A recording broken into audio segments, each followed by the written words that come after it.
ৰাজকল এইবিলাক দেখিছে মাছৰুমৰ আচাৰ পেকেট হয়।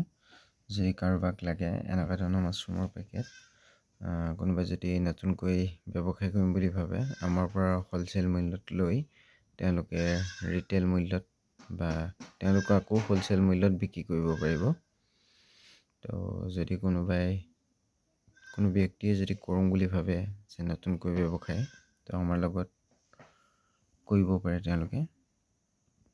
তো এনেকুৱা কেঁচা মাছৰুমৰ পেকেট থাকে আমাৰ, এইটো ফ্ৰেছ কেঁচা মাছৰুমৰ পেকেট, ফ্ৰেছ অয়েষ্টাৰ মাছৰুম এনেকুৱা ধৰণৰ।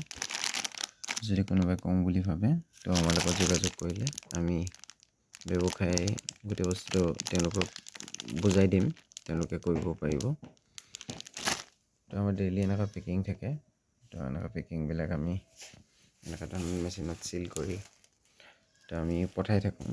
যদি কাৰোবাক প্ৰয়োজন হয় বা কোনোবাই নতুনকৈ ব্যৱসায় কৰিম বুলি যদি ভাবে, তো আমাৰ লগত যোগাযোগ কৰিলে আমি গোটেইখিনি ডিটেইলছ তেওঁলোকক পঠাম।